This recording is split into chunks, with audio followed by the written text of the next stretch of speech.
Good afternoon, good evening, good morning, even. This is just going to be a quick comparison and post commentary on my current PB in ICO 80% versus Sancho's long standing world record that dethroned Caracas about a year ago and has stood the test of time ever since.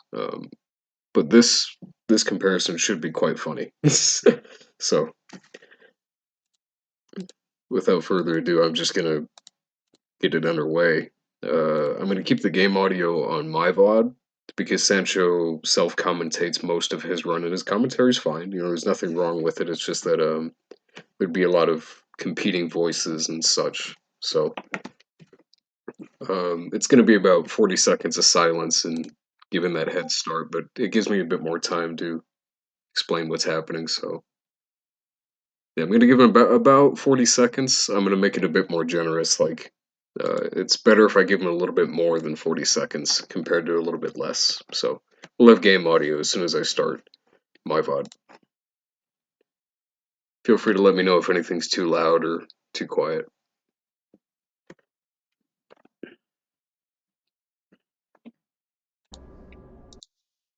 Oops. Let's try to sync that up better.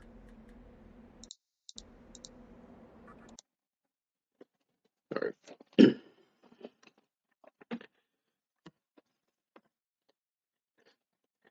Thanks so much, Lucas.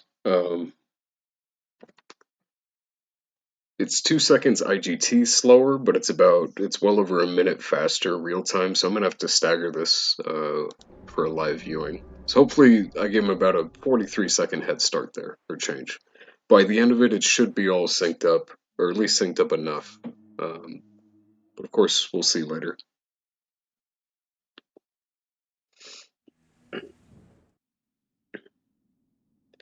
That difference is definitely going to be made up not too far into the run.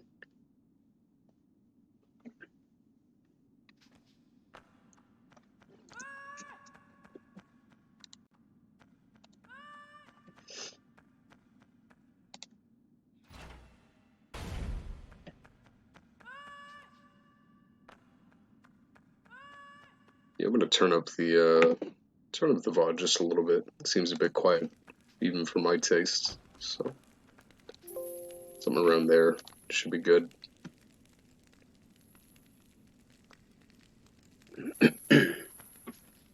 Excuse me.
I think by the time that we get to the first statue down here, it's already going to be less than a 40-second difference. And if it doesn't catch up by then, we'll definitely get some time save in the first puzzle room, if you will, as soon as we enter the castle.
I wouldn't say that I've found a lot of brand new techniques or anything like that, but there's a few differences in platforming that you're going to see throughout, and a lot of different strategies, especially in the beginning. That Sancho hit me up and he said he'd like to adopt, which is cool. But the game, at the end of the day, the game is very, very random. So it doesn't really matter how much work you put into a lot of the strategies that you're going to see. It all boils down to good luck with the shadow skips. That's what'll determine if you can actually get a decent pace. But you'll see here, Sancho stops. This is the old strategy, if you will. Sancho stops pretty much at the bottom of the staircase, and it's a lot slower than running all the way up because the cutscene is going to take the same amount of time no matter what. You're going to see me do this again later. So while we're stuck and can't move and Yorda's running in the cutscene, she can continue to run all the way up the stairs. So it's better to run at least halfway up the staircase, which is what I'm going to do here. And it doesn't take that good of luck for Yorda to come to her senses and start catching up to you. Like, I'm holding up on the control stick the whole time. As soon as I'm able to move, I will move, so it just saves time overall. If you do it really fast, you don't even hear the music for the shadow fights, so that's always nice.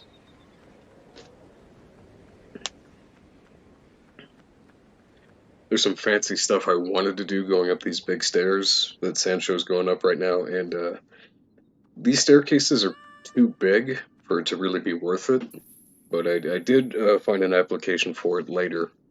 Like at the very end of the run, right after the shadow fight, where you can scale the staircase up to the elevator with just two. You jump and then you swing, and then as you land, you swing again, and that cancels the stumble frame on the ground, and you just chain another jump like that, and you can just repeat those. It's kind of like a shorter distance bunny hop commitment. Um, yeah, unfortunately, it's not really relevant here. You have to do it like perfectly to save even the smallest amount of time. So I don't even go for it. I just call up the stairs, just like he does.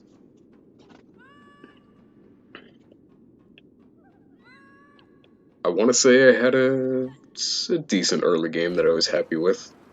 Sancho has quite a few mistakes that, I mean, I would normally reset, but I mean, this is the current world record, so who am I to judge? You know, you can't critique how other people want to play their speed game, no matter what, right? They're gonna do what they want to do and whatever suits them, and that's fine. You know, that's kind of the beauty of it. It's not necessarily about what's the fastest thing at all times. Like what mistakes are acceptable. It's entirely up to you as a runner of the game.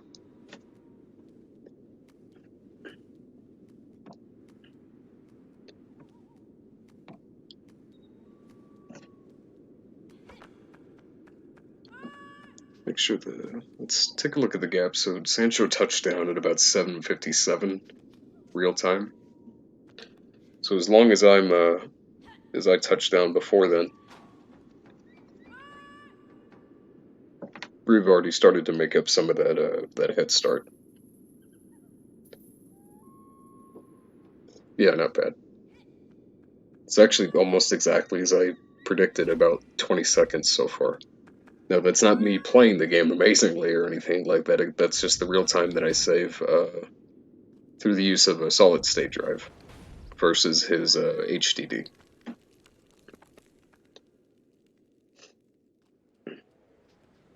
I think Sancho got a good angle there. So one of the most important parts of running the game, and it's almost completely invisible until you really get a feel for it, is running at the correct angle for how you're holding on to Yorda. If you pick certain angles that don't line up with the hand that you have grabbed, like they're just too different, you want to keep Yorda as straight as possible. Because if you don't, she'll do this like bumper cars thing where you keep bouncing off of each other, and it wastes. You could lose seconds and seconds, that kind of stuff, if you keep it up. So there's a lot of memorizing like which angles to slowly switch between when you're holding Yorda all the time. That's one of the biggest time saves in co-op is the fact that we have to hold her a lot less, so we never have to deal with those bumper cars situations. That's what me and Vexel used to call them.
Oops.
I just realized my microphone was muted for the entire section with which I was talking about.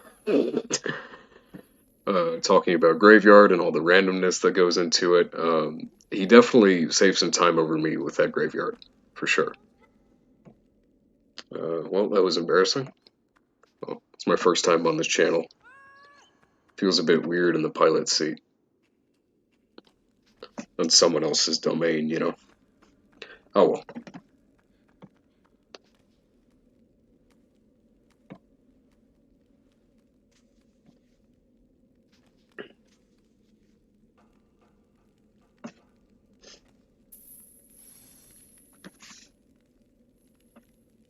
This is the standard darkroom play here, where you can immediately reach your hand out, and you turn this room into a crapshoot. If you do that, she'll immediately climb up, and then the two Squish brothers up top, oftentimes will just smack you off, or grab her and then fall off and put her down there, and that's just a reset at that point. That's over a minute gone. So it's in your best interest to play it safe. Because again, we have several more random shadow skips to go. There's some fancy platforming you can do to get on top of the windmill here a little bit faster. I think I go for it here. No, I didn't even go for it. If you jump from a standstill, I like to go to an instant stop by swinging the weapon while you're running. It'll instantly make him stop just for a brief moment. You can jump on top of that and then do a bunny hop up on top of the ledge, but there's actually no point in doing fancy platforming to get up here since the cycle is the same every time. You're not really saving time by getting up here you're just getting up here to wait longer, effectively. So, doesn't make sense. I used to go for it and then I thought about it and like, well, why am I doing this? He definitely had a less cooperative Yorda here. I know she shakes her head. Feels bad. Feels bad. A good way of alleviating a lot of these head shakes is to get her attention way earlier than you normally would and kind of waste some time. Because she's always going to keep going in the correct position. Provided you call. Like, she's not going to forget what she's doing unless, like, a bird interrupts her AI. But ICO always takes priority. But by calling and wasting a bit of time, you can get her to shake her head earlier. Like, if it's going to happen, it's going to happen. So, you know, have her shake her head long before you arrive at that spot. And then she'll be ready to go. Like, she won't do it back to back. So.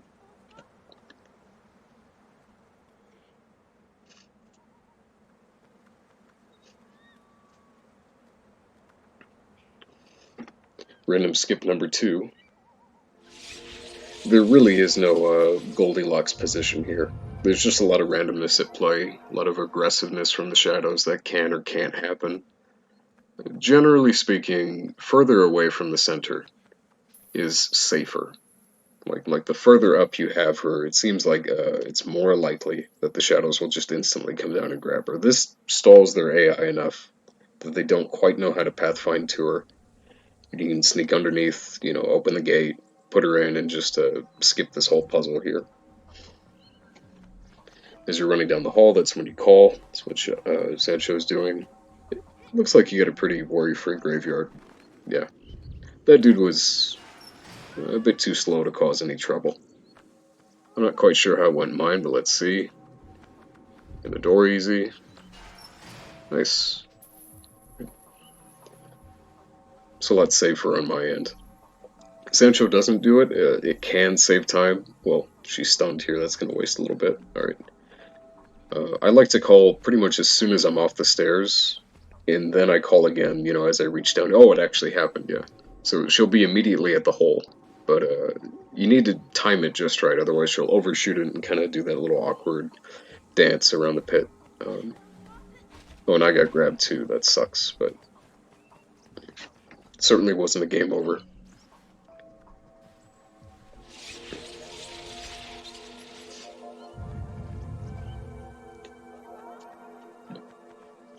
Yeah, what makes this run so crazy is the fact that I have at least a minute to save on this time, and it came within 2 seconds IGT of the current world record. There's more or less just one hilarious flub towards the very end of the game that cost me all of that time, and I just want to see it happen. in real time. But for the most part, we're going to be doing very similar strats and probably getting really similar luck a lot of occasions since the routes, there's no like drastic reroute that's going to happen for this game unless we find some crazy glitch, you know.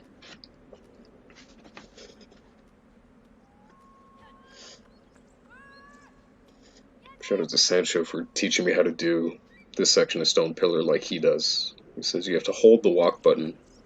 If you do just the right up left angle, this ledge is incredibly difficult to grab. By the way, it doesn't look like it, but it's nearly impossible to grab unless you have the perfect angle. Um, you can skip all the sidling and have a measly 5 scoots to do once you get at the top. So Sancho prefers to leave a gap when he's fighting the shadows here, but you see, you can kind of get played. So he can get some extra cube pulls, while he's waiting for the respawn timers. But the thing is, it doesn't really save that much time, especially if they escape from the fight. The respawn timer is only on a tiny one, though, so the fact that the one dude flew up on my screen doesn't really waste time. I prefer to just have a nice, easy fight where I can corner everything. The cube pull thing doesn't really save that much time because you have to run back to it and reinitiate, pulling it again, versus just pulling it once and setting it and forgetting it. Another tough lever to pull, you have to hold pretty much straight right on the analog stick, and then hold circle in order to pull that lever. Do not press up. No matter what you do, you'll just fall right off.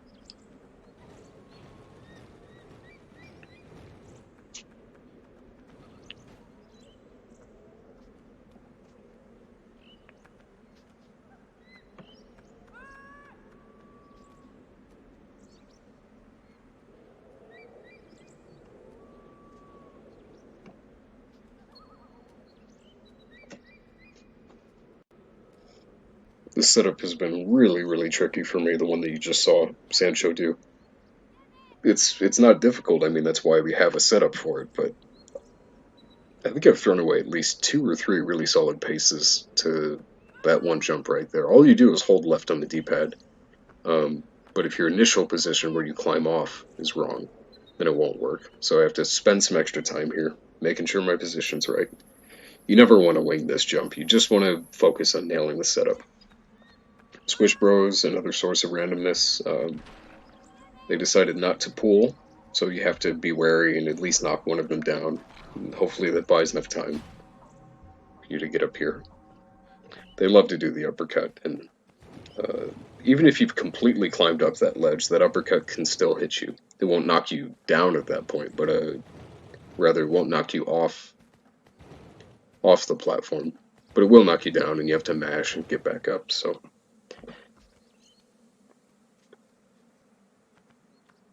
Sancho likes bunny hop in the steep slopes. I prefer to just run while call.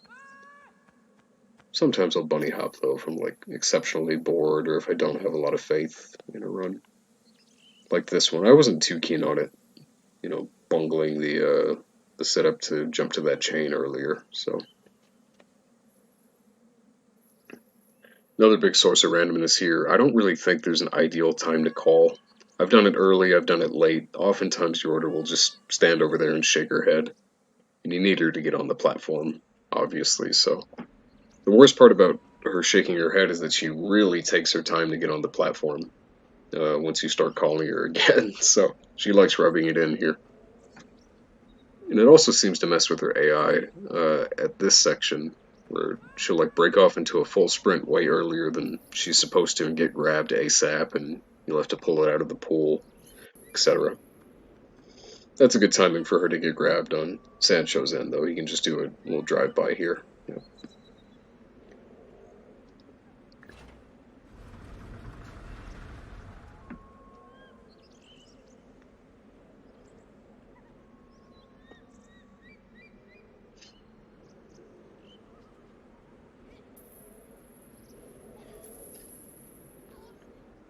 Pretty early grab for me, though, so I don't think I can make it to her in time. Yeah, I don't.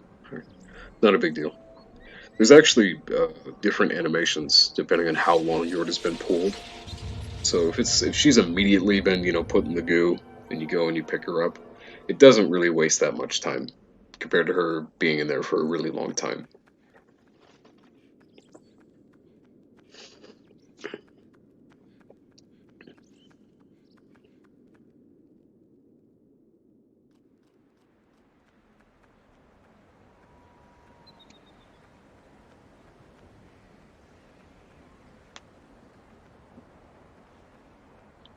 Still in the same room. Very exciting. Exciting stuff where you just hold Yorda's hand for a minute at a time and just, walk in a straight line.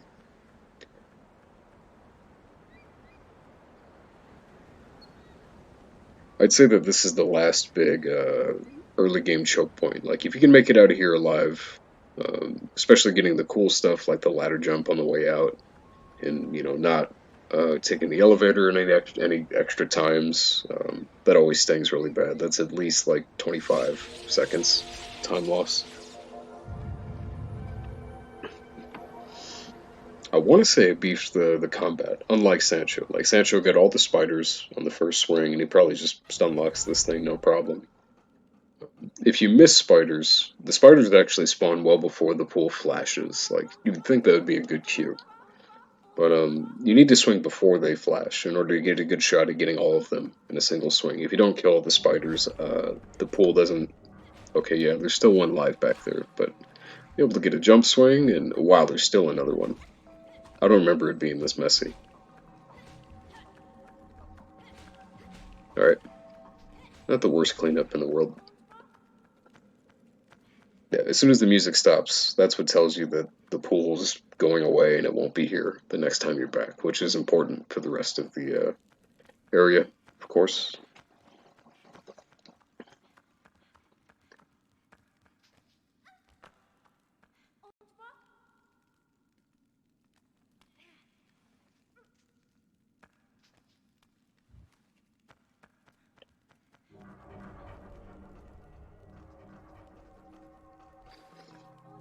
This is a huge choke point right here. I want to say she behaved in my PB. Oftentimes she'll just start running back down this ladder for no reason. But if you're quick enough, you can jump off and then try to move up the ladder while she's still trying to descend it, since she does it so slowly. And that will force her to go back up the ladder. And she'll be fine. You can follow her. No problem after that. Here's some of that double swing jump I was talking about. I want to say it saves time here because the slopes are so steep and your run speed just gets cut so horribly that it feels like anything is faster than just running up, even running while calling. There's a bit of a strat difference between me and Sancho too. I want to say lighting him on this side is faster, just because they're closer together and the exit puts you right on top of the sword, instead of having to light both of these and then run or jump down to the sword. Sancho's going to run down to the sword, but as soon as I light mine, it's up the edge and then landing directly on top of it. Granted, he gets to skip a ledge grab, so I don't know. They could be identical, could be slightly faster. Still not sure.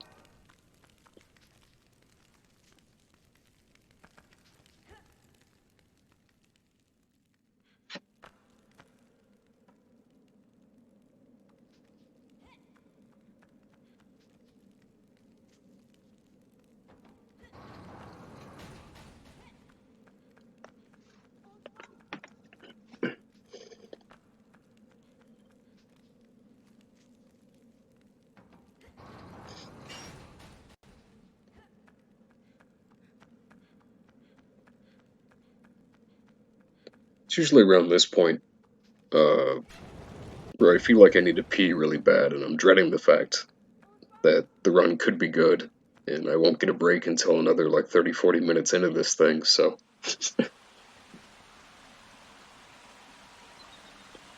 really nothing exciting about this section. There's certain spots where you want to jump, and certain spots where you want to fall off, and you'll get snapped a bit further along this grid. Like, you can't just land anywhere on any of these like grabbable objects. There's like a rigid grid position. So here I'm going to like snap over to the right very slightly. And the biggest example is right here. I'm going to slide, I think it's 5, 3, 4, yeah, 5, and it's going to snap me over to the center of this thing here. It's like getting some extra distance for free. Besides that, there's really no optimization for any of these kinds of sections. There's no way to speed up, the traversal.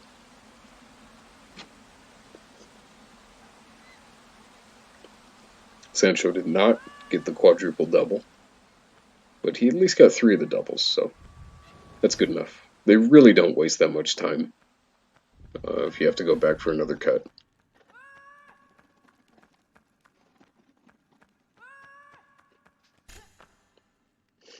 Very satisfying when you get them all, though.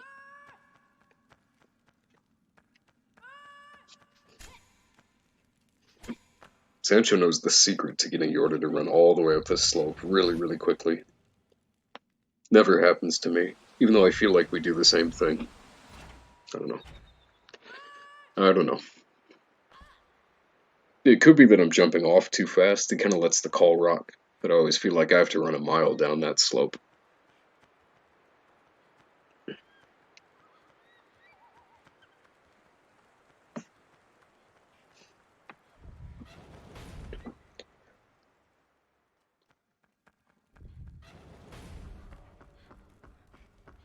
I don't imagine Sancho missed any ladder jumps, because that gave him a huge edge over Kare. I'm pretty sure he missed the first one. Kare did, not Sancho.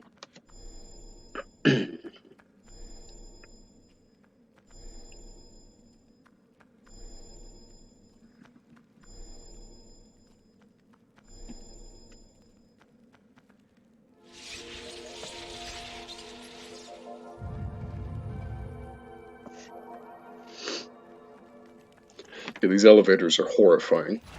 You could have the best early game, mid game that you've ever had, and you fail to get on one of these elevators with Yorda trailing behind, and you throw away like 25 seconds. So it's because you have to take it 2 extra times. It's not just the one time.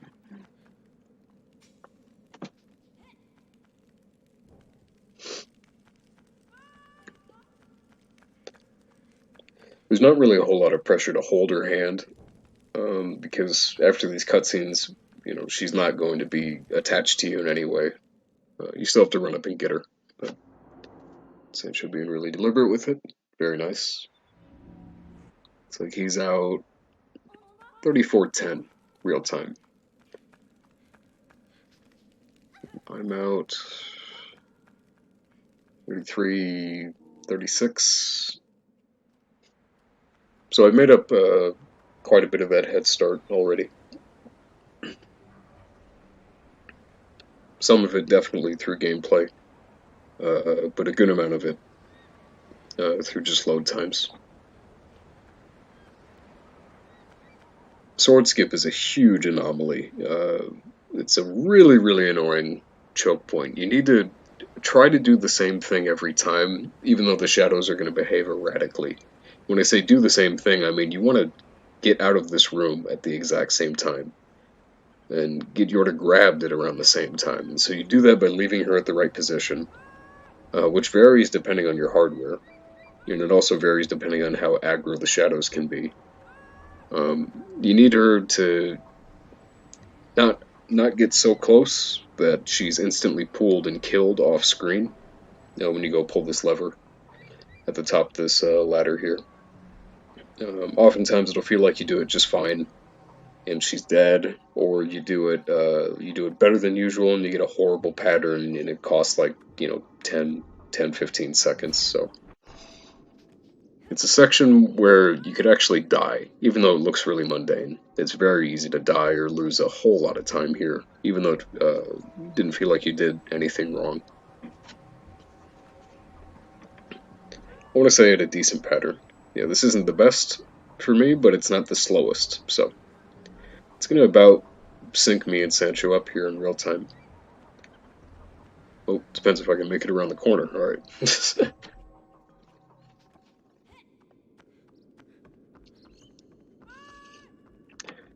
As always, running while calling is a lot faster than running than running normally, but it's only when ICO's really, really far away from Yorda. He gets a special call animation that really speeds him up. He goes for 2 pulls there, I go for 1.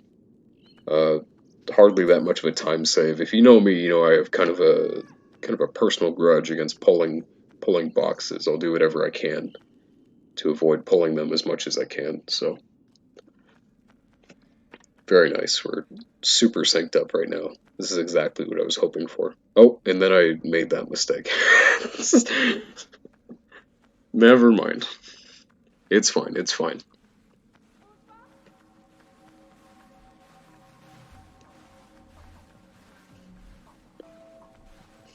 I might have.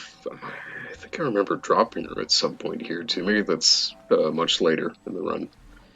You come to Chandelier quite a few times, but oh well, we'll see.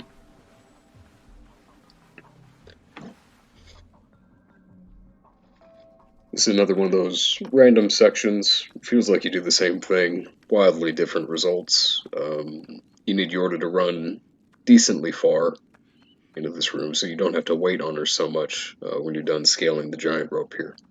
So you do a call as soon as you land, and you hand off the camera just to see what's happening.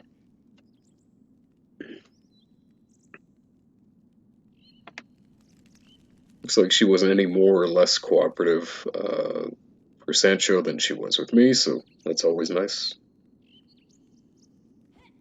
Sancho calls it a Tony Hawk, like a Tony Hawk landing or something, where you can cancel the landing recovery that you saw right there by, he spins his stick in a 360 and then holds the walk button briefly.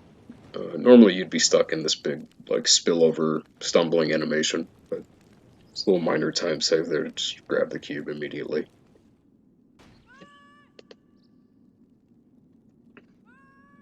It looks like almost identical patterns for me and him.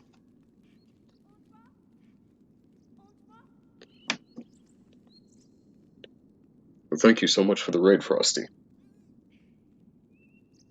We're just doing some low-key comparison here. I had a run that got really, really close within 2 seconds of world record, and we're seeing how they stack up next to each other. Oh, sure thing. I'm feeling spooked myself, so you guys did a great job.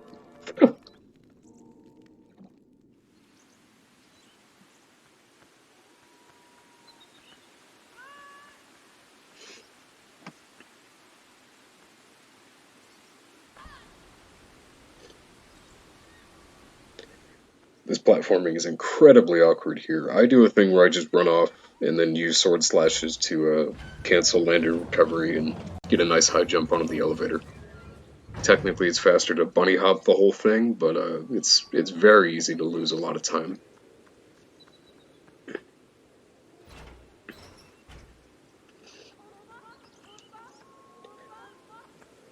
The Castle Guide trophy's actually, it's not so bad, since I think, what is it? Oh yeah, you're allowed to use save files, I'm pretty sure. You're just not allowed to continue from a game over screen. So long as you break it up in a way, wow, Sancho got her out the elevator really fast. I'm gonna have to steal that from her. As long as you can break it up into decent segments that aren't too difficult, you can just try those segments over and over again. At least I'm pretty sure that's how it works.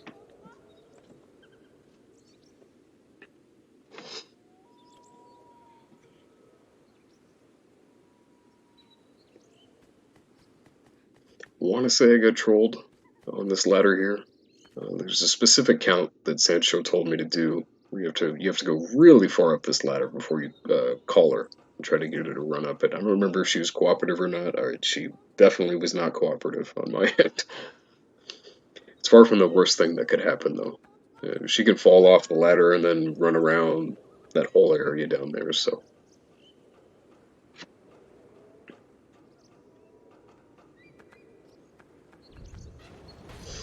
now we just wait for AI Yorda to do her thing. Yeah, ideally you get what happened on Sancho's end, where she'll bump into that wall and then immediately get back on her way. It is possible for her to stall there for like 3 seconds and have no idea what to do, and then have her pathfinding catch up. But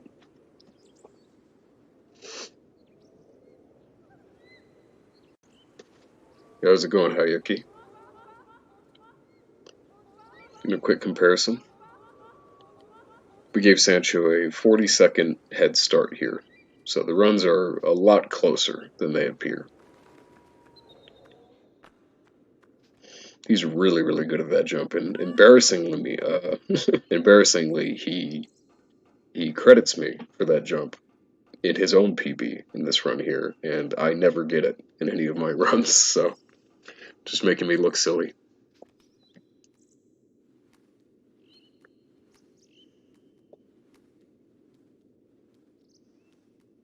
This section looks totally mindless, like you're just stuck on like this almost auto scroller, pipe shuffling section. But it's actually possible to grab the pipe initially in some sort of ill-defined grid position, and Eco just falls off and dies as you're sidling on this, and it's totally out of your control. So you need to make sure you grab the pipe at the same time, rather the same place every single time. Otherwise, you can just die for no reason. Yeah, these are both on PS3. I'm using an SSD though, so I have much faster loads. So to compensate, we gave Sancho a more than 40-second head start, which should have us sync up very nicely by the end.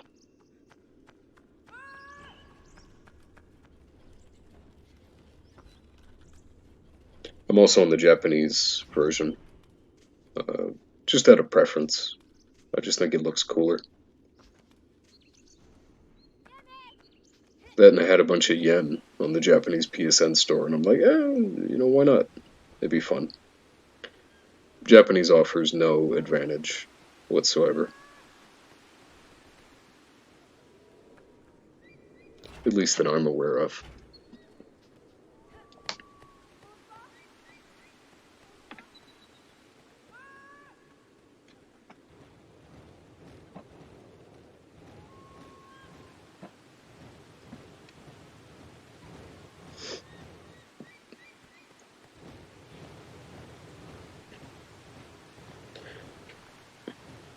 There's a bit of randomness here for the water wheel.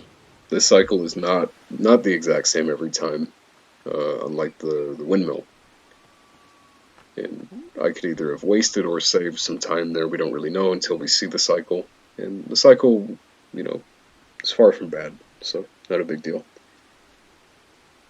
Yet another source of randomness is Yorda deciding to run off and chase birds here and waste time leaving the room. I want to say we get trolled to the same degree here. Yeah, it looks about the same.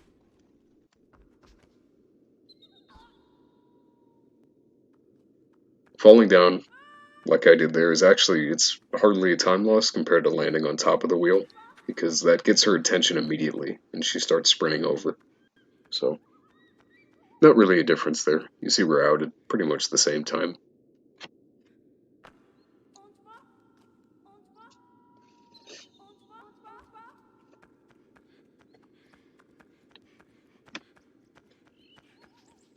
Some really awkward hand-holding sections here where it's very easy to get caught up on invisible walls and get disconnected. You also don't want to take too much time here because that could mess up the shadow skip at the end. I'll give you that. It's very funny looking, but it gets a bit frustrating as you're running the game and losing time to it. Thankfully, oh man, she was pretty uncooperative on my end, but maybe I just didn't drag her down, far enough.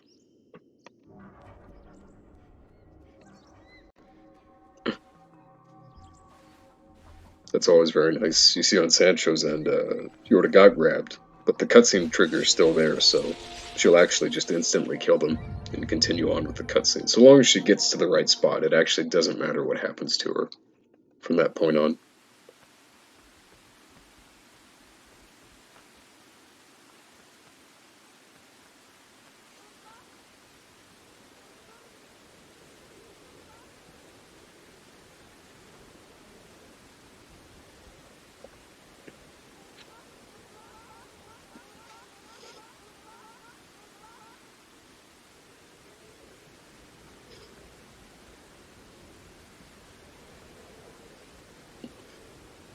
Again, here's another location where you want to disconnect from her early, so that way she's not too spooked when she runs up to this ledge, and she won't shake her head. She'll simply just jump across. She might take her time, but it's better than her shaking her head, because that takes a century.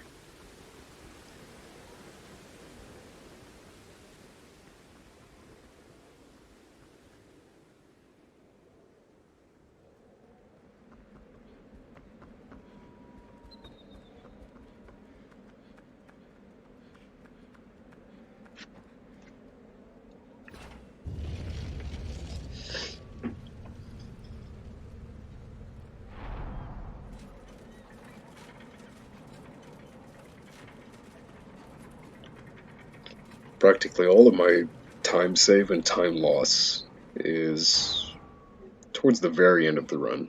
Oh wow, that's a really old setup there. I might actually just overtake him right here. Yep. We don't actually have to drag her all the way down to that staircase. A simple call is enough to get her attention. Right before we pull the... Man, I am struggling with this ladder. Alright, never mind. So yeah, we just call before we pull the lever, and that'll get her attention. We do some more as we're running off here as well. You see, he switches to the close call, and just like that, we're synced up again. He's got a slight lead on me.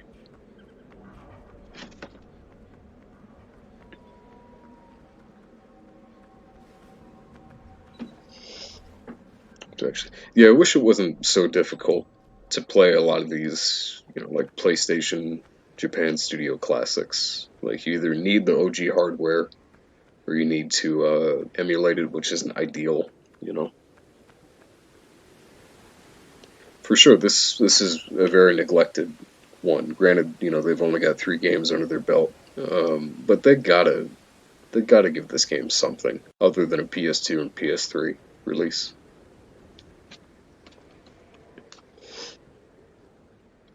Yeah, I'm hoping for the same thing. Another choke point coming up. There's really nothing you can do to speed this up if you get bad luck here. You can get ambushed by up to 3 shadows as you're pulling this gondola. And if they ambush you, you just have to stop and fight them. If she gets grabbed, they can actually take her off the gondola. It looks like they both landed, and we both killed him at pretty much the same time. Wow, this is some nice synchro.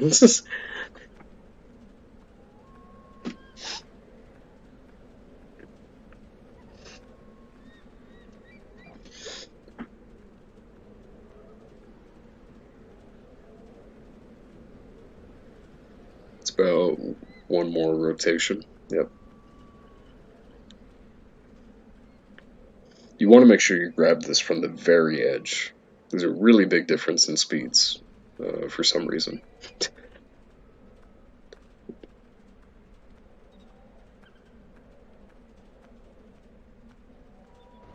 Sancho goes for a traditional setup here. I go for a non-stop D-pad setup to jump up here, and it's really nerve-wracking on pace, but it does never fail. You just have to not choke.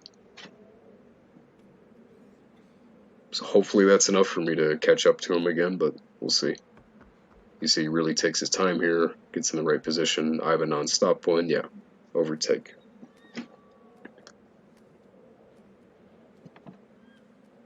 I could have messed something up here, though. We'll see. We'll see.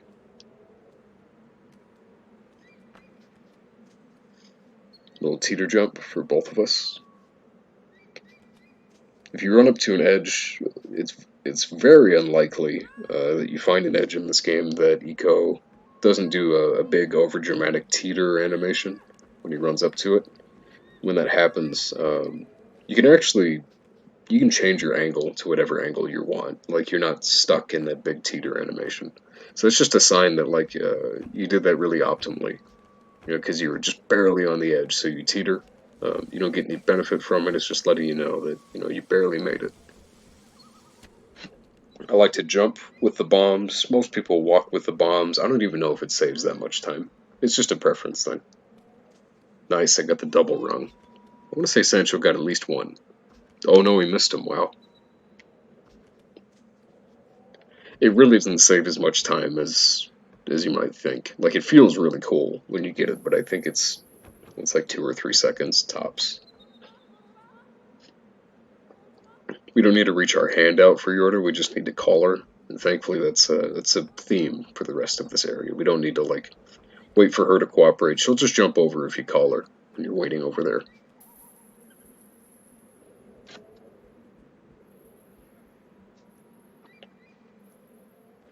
Really the most nerve-wracking part, besides the western Shadow Bridge, which is just a complete crapshoot, is the final jump after you get done spinning the rotunda up here.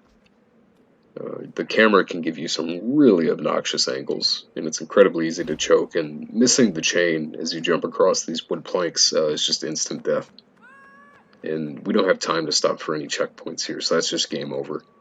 Like, the last checkpoint is at least 8 or 9 minutes away, so there's no point in continuing. Tons of people have choked world record paces on this chain jump on the way back. On the way there, the angle's, pretty forgiving, as you can see. It's the way back is the problem. So I like to do a camera handoff here, whereby situating it on Yorda, and then immediately skipping the cutscene that shows up, and then mashing Yorda again. It'll cause enough of a change that we get a nice angle. It really is worth slowing down, because it's so easy to miss that chain.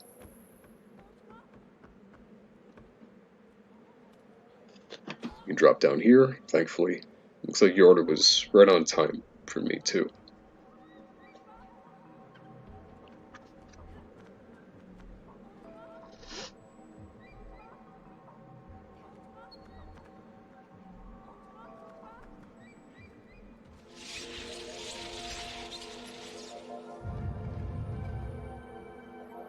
Just like that, we're at a water tower.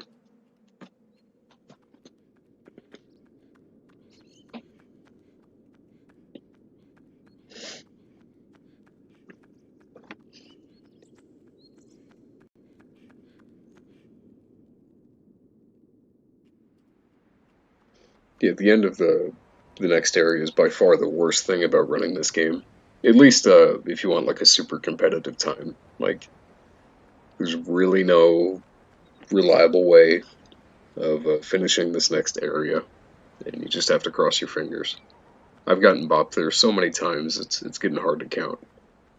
Um, but at least it does absolve you of some sort of like responsibility, or like agency. Like, because it's not your own mistake, you can kind of convince yourself that, well, it's not really that bad, there's nothing I could do, sort of thing, but it does suck. It's so late into the run, like this is the last major hurdle, if you will. And the rest of the area is pretty straightforward. Besides that, it's really just the very end. So,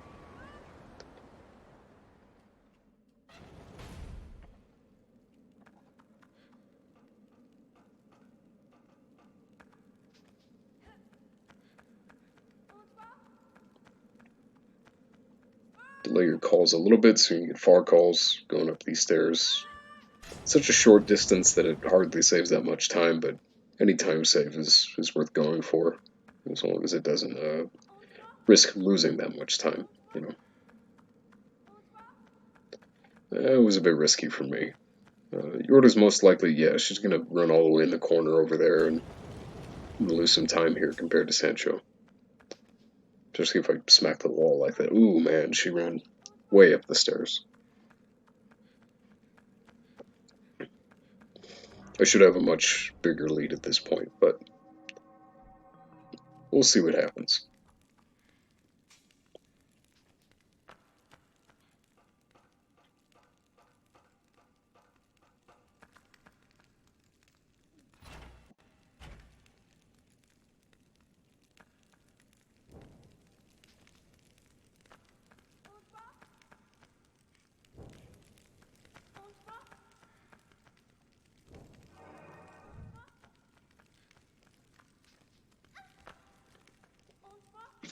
Cooperative. Mantis was here for. Oh no, what? No way. No way this was this run. What? There's no way. I thought this was a okay. It was a different run where Mantis was here, and I lost like almost 40 seconds to Yorda refusing to climb up that pillar there. So ridiculous. And now Sancho's sort of pretty much tied at this point, IGT wise.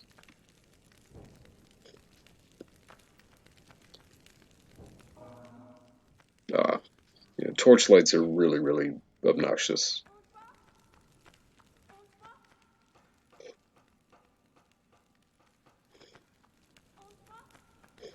Get up the ladder, swap stick for sword, yada yada. Rada rada. Gotta love the wiggle. Alright.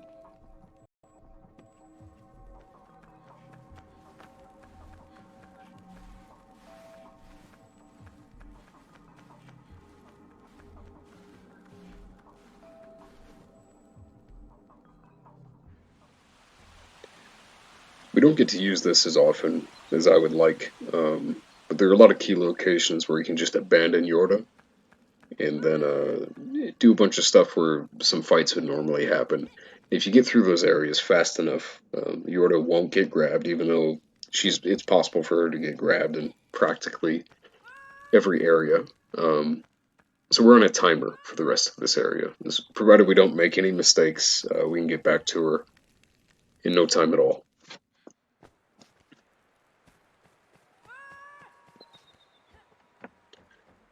Just like, yeah, anything involving Castle Guide, I'm pretty sure is entirely based on game time. And I'm pretty sure pausing does pause game time. So it's not a big deal. You could just leave it on pause or etc. Yeah, real time and game time are different. Real time counts, loads and cutscenes as they're fading in and out. And it could like game time might not account for lag and that kind of stuff, but lag is so infrequent that it doesn't really amount to much.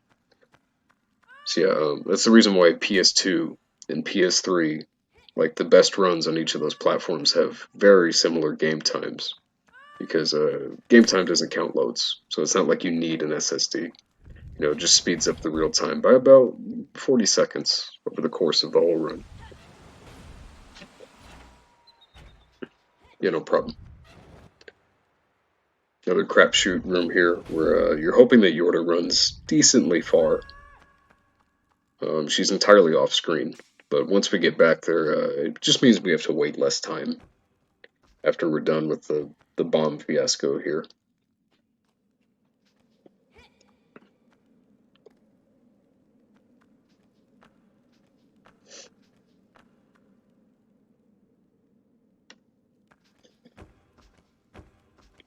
I'm not even sure if jumping is faster. I just like to do it, really.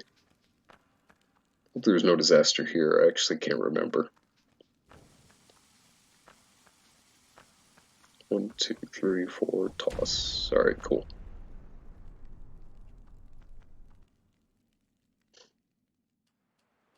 Since you got it first try. That's the standard setup, is to just bounce it off the wall instead of doing the weirdo walk-up stuff that I do. It was a decent pattern for me. I'm not quite sure what Sancho got.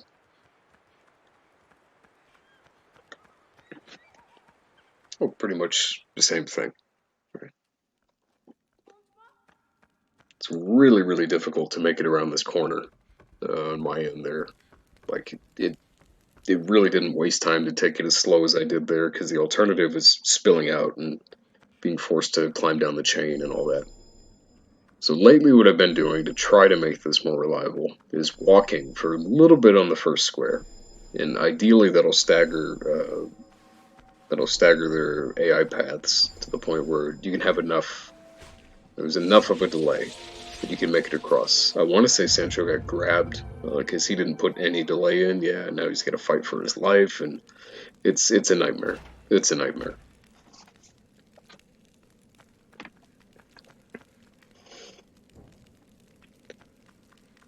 If you can make it over there, you really need to make sure that you make it down the elevator together. Because again, it's at least 20 seconds gone. if you were to get stuck on the top floor.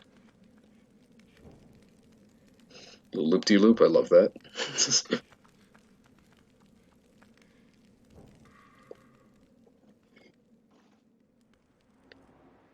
Alright, so currently, I mean, with a 40-second head start from Sancho, I'd say I've got about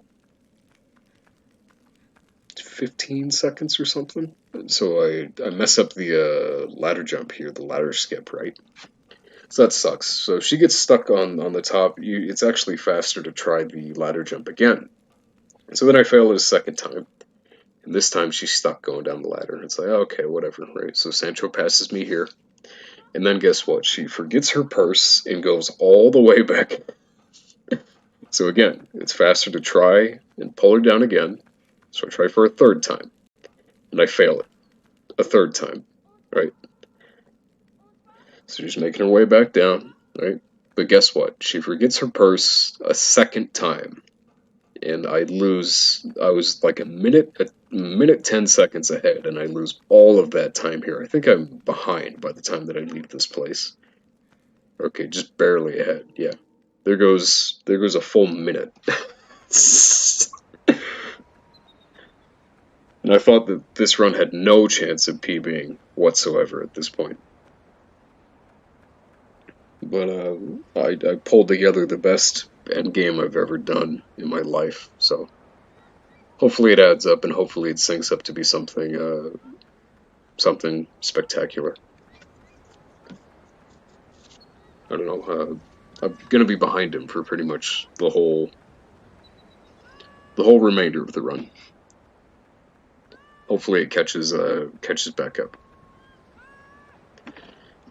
No problem, Frosty. Thanks for the raid, and thanks for stopping by and asking good questions. I like helping people.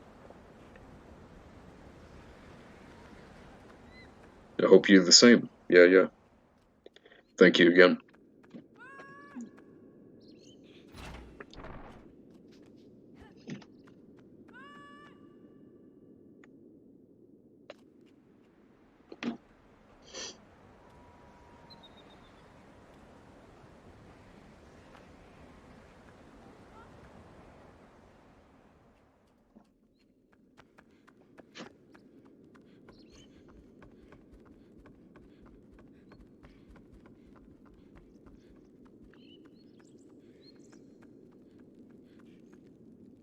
But I climbed up the ledge there. That would have been horrifying. Alright.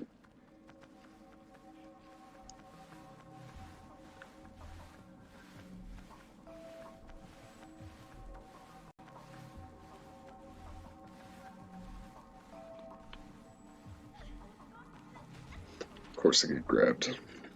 Chandelier, it always feels like it gets more and more aggressive. Like the longer the session is, like the play session. Feels like, the third time you come back to this room, like it's everyone's got your number. It's just anecdotal evidence, though. It doesn't, nothing scientific about it.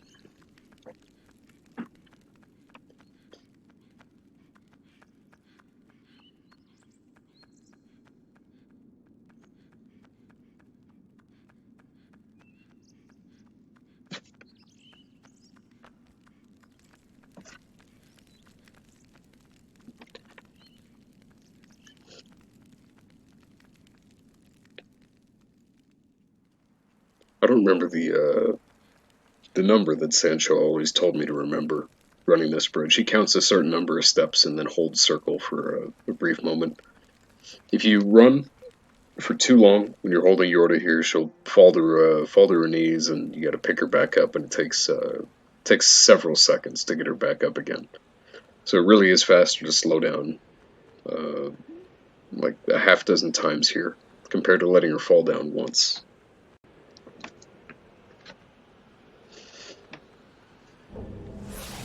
Looks like he grabs at 106.05 on his end, but that's with the head start, so.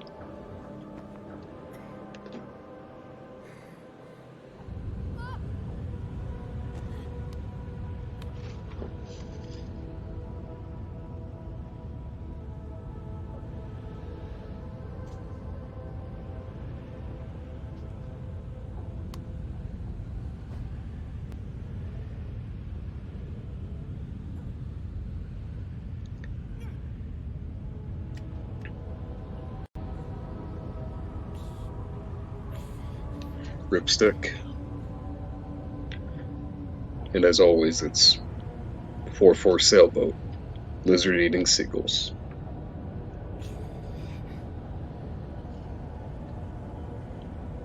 I'm so used to running on NG Plus, and we just get subtitles here instead of the fancy fake language, but it's a good joke.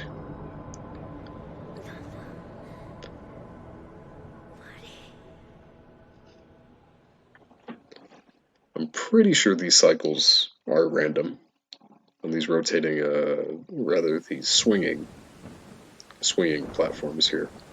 It looks like Sancho got the best pattern, where you never grab the bottom rung, and you're able to jump directly on top of the second to last one without even doing a ledge grab. Um,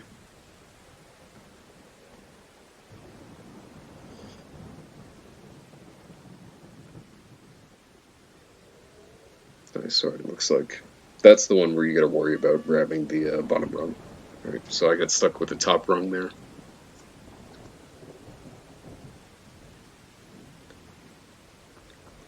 Unfortunately, the end game segment is actually really difficult and really awkward.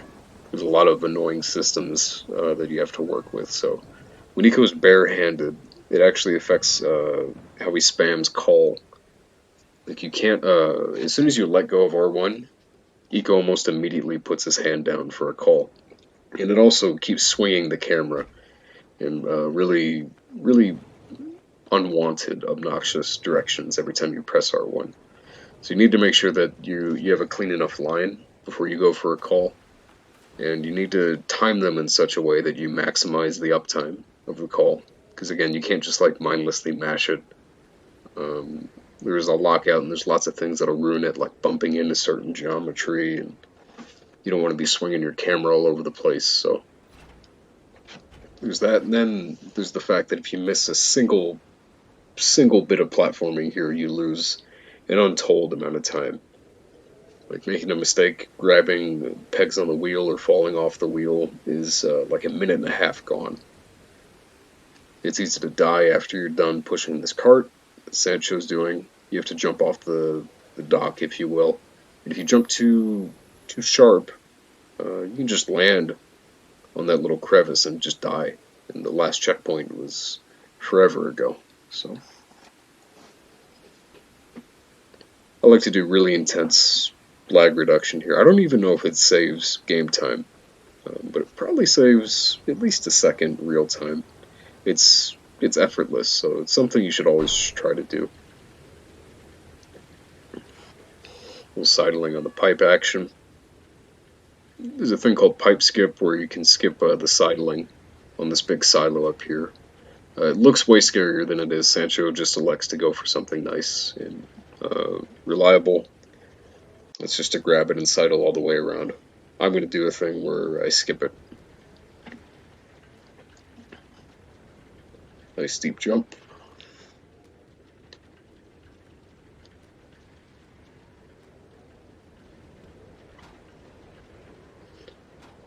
I go a bit bigger in pretty much every area towards the very end. So by the end of the run, they should be almost perfectly synced up.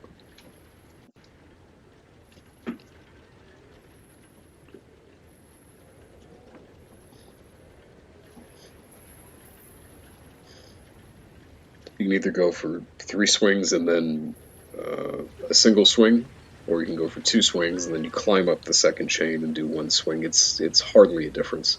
So here, I dropped off intentionally because if you're too close to the edge of this peg here, you just fall off no matter what. It's because of Eco's idle animation, where he kind of wriggles around, and then you fall down and you waste like a minute and a half. So it's always better to re-grab that peg if you're not confident in your position. Nearly fell off there too. That was crazy. Sancho had a bit of a mishap on the cliffs there. I want to say everything I did, went smoothly. So yeah, I went from like a minute 10 ahead for this run, and now I'm like behind by a second at this point. So I don't think it's possible to PB. But I just keep saving time. It's ridiculous. Super clean grab from Sancho there. He definitely did this better than me. This section at least.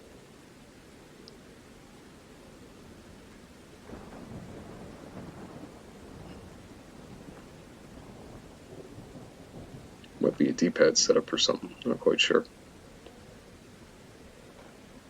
By the way, that's a D-pad setup, so it's not scary at all.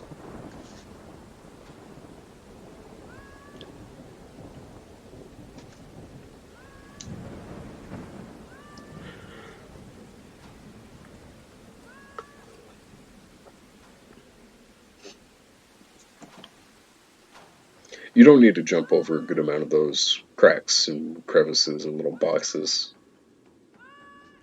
If you take the right line, you can barely squeeze your way around everything here. Like there's no jumps required here. It's just a bit tricky. There you go.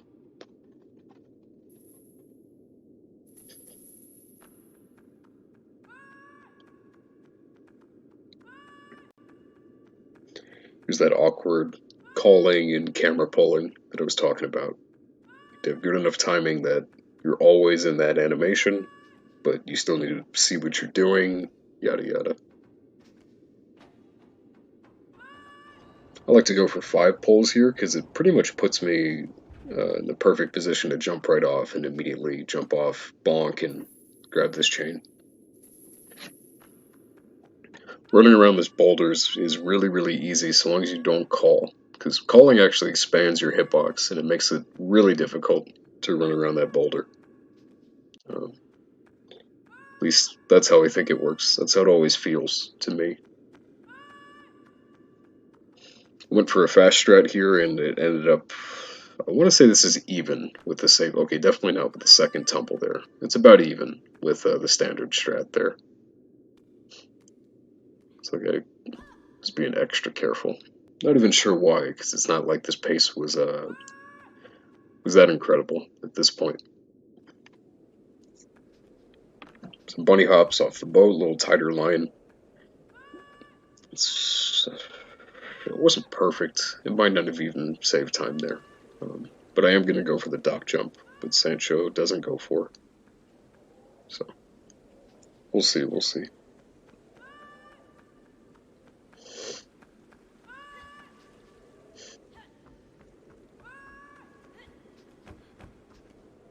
Nice.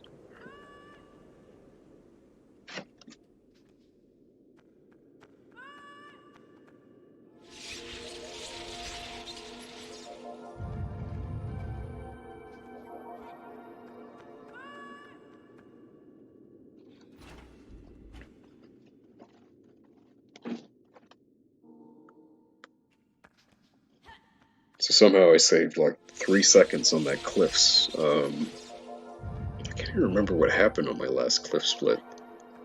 But at this point, I thought, maybe I could PB if I just do the best shadow fight and best queen fight I've ever done in my life. And I don't know. Sancho's just starting. I want to say it was very good in his PB. It's about as clean of a start as you can ask for. I think he got 5 out of the 6 up there.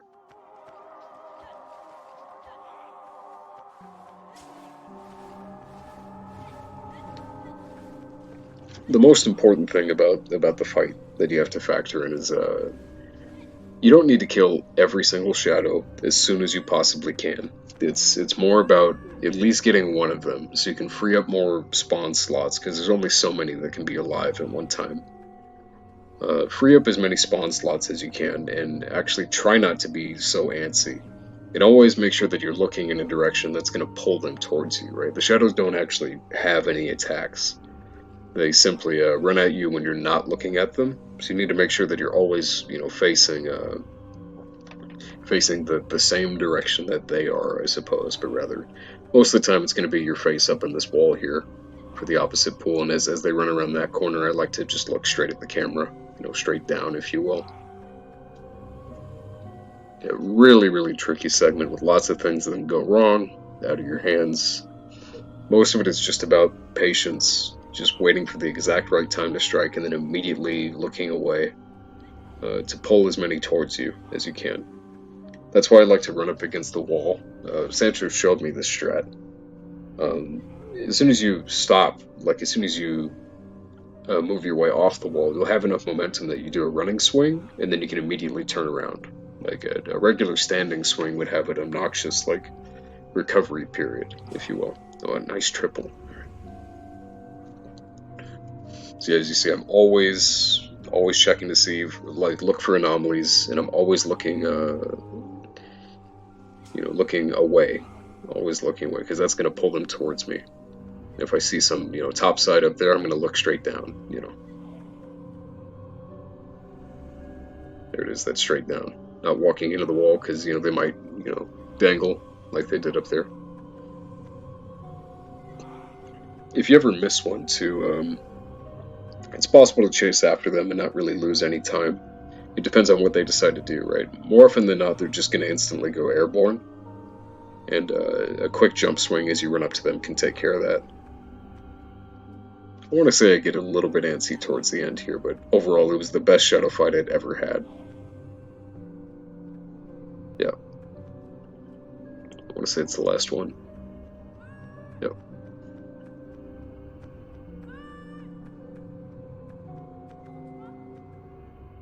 Crazy.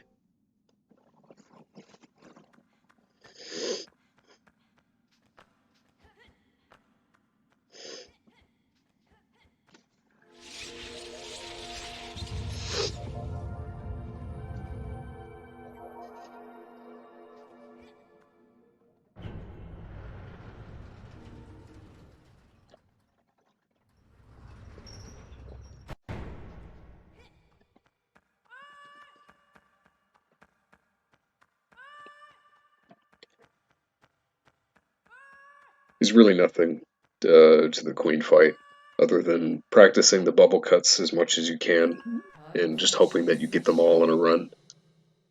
This is the first time I've ever gotten every single bubble cut, and it really did make the difference here. It feels like you're saving, a boatload of time, but I think I only saved like 2 or 3 seconds compared to an average one. 7 versus 0 cuts, is obviously a big deal, but you're almost never going to get 0. A lot of them are easy enough to normalize. Either way, we finally get to see, like a perfect fight versus a standard fight side by side. So you can see, unfortunately, how little time each of these cuts saves.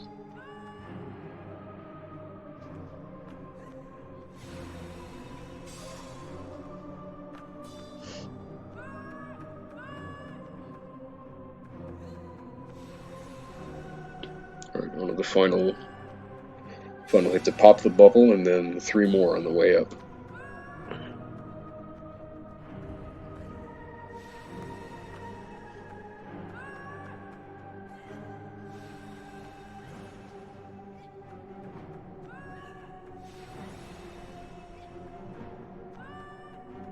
There you go. Holy shit, that is the best queen fight I've ever done in my life. Oops.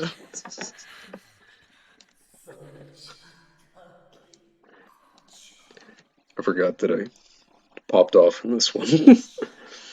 It really was the best queen fight I'd ever seen. Especially in a single segment run. Yeah, crazy stuff.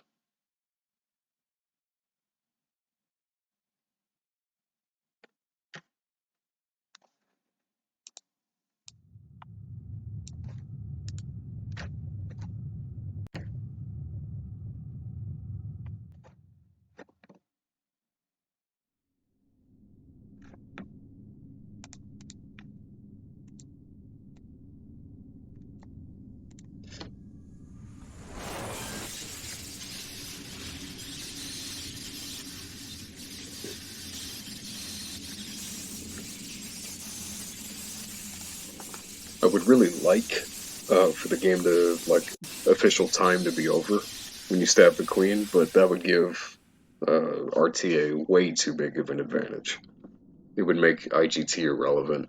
Um, so unfortunately, we have to sit through the entire, credit sequence and the whole post game walk the beach for like a minute and a half thing to get the official in-game time. Now, it doesn't mean all platforms are viable, of course, which is nice, but it also means that um, you're not quite sure your pace. You can do some math to get a really rough estimate. So when I finished 20 seconds ahead of my previous PB, which is only about 12 seconds off Sancho's PB, um, I thought that this was world record, but I was actually 2 seconds short. So, I don't know.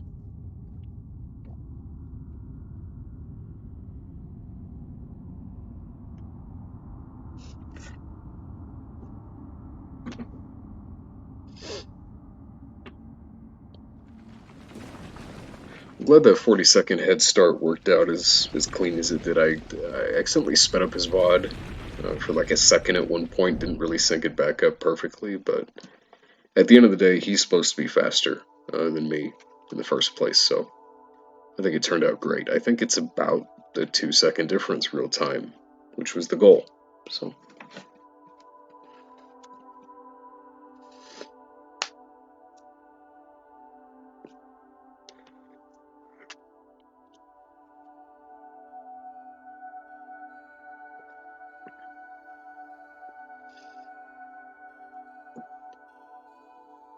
This definitely isn't the end for me as far as running the game.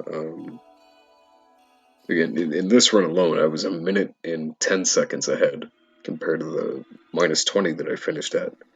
So there's at least 40 seconds to be saved, but there's a lot more, honestly. When we look at the really sloppy graveyard and well, a lot of things that could have been better. But that's the nature of speedrunning, right? You just sit around and complain about your personal best and what it could have been, instead of actually trying to improve it all the time.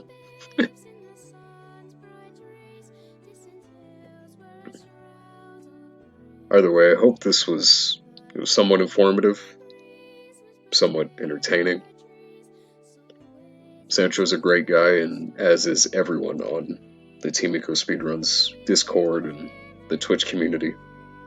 I wasn't even a solo runner when I started playing this game. I just played the game casually, and then a friend of mine was like, "Hey, there's a co-op category for the speedrun." I'm like, "Wow, I bet that's way faster." And at the time, there was only a single run submitted by Tic Tac and Brand New, I believe, and it was around like 20 minutes off the current single-player world record. So we're like, what the hell is going on with this? So we like routed like crazy until we were able to save minutes in real time. Unfortunately, you can't check the game time. So we really worked hard on that co-op time, and the whole time back when we started on PS2 even, so the real time wasn't even close to faster. The community was constantly reaching out to us and congratulating us and thanking us for, putting in work on this game and trying to get the co-op category, up and running. So yeah, nothing but gratitude for everyone here, everyone in TIS. It was such a pleasure to work with, and can't thank Tic Tac and Slacky enough for posting me up on this stream today instead of my own.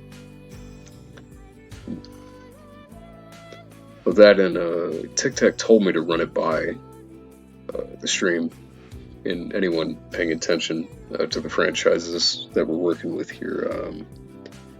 He wants to do another Tricofecta relay, where we're going to play both Eco, or rather Eco Shadow, and TLG in like a relay setting, and I'm going to be the Eco runner for that. He wants to do that on April 7th, around, I believe he said, I think it's going to be around 2 p.m. Pacific Standard Time, which is going to be very late in the evening if you're European like he is. Either way, I'm really excited for that. It's always a blast to do events for these guys and girls and anyone in between.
Wow, the RTA that I save in the credits is ridiculous. I think I got a lead on Sancho during the credits. Just hilarious. So I really should have given him a bigger head start.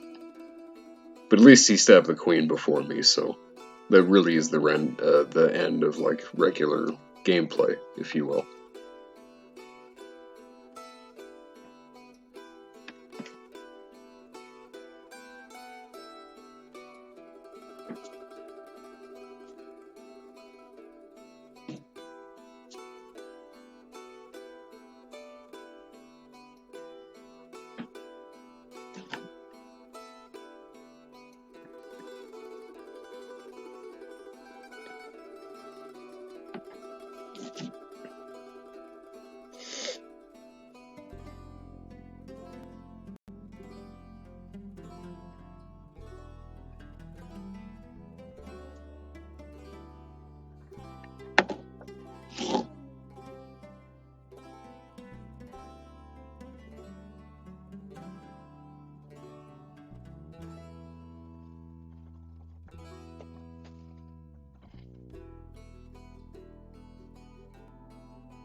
beach run, and that'll be time. See that Sancho I'm pretty sure that shallow water slows you down at least a little bit, which is why I like to take a really outlandish line where I don't even touch the darker parts of the beach. So at the end of the day, I think the segment took us the same amount of time. So right, that'll be it for me. I guess we'll take a look at the IGTs and then I'll peace out.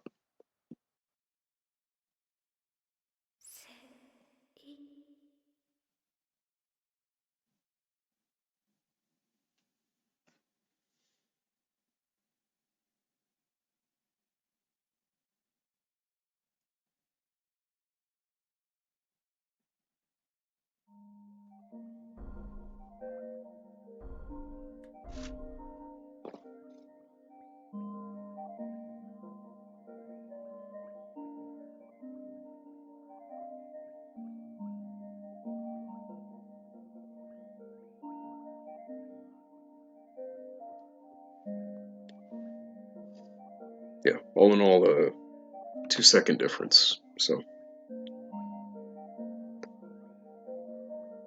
good times. Thanks again to TIS for letting me put this on. Right. Goodbye, y'all.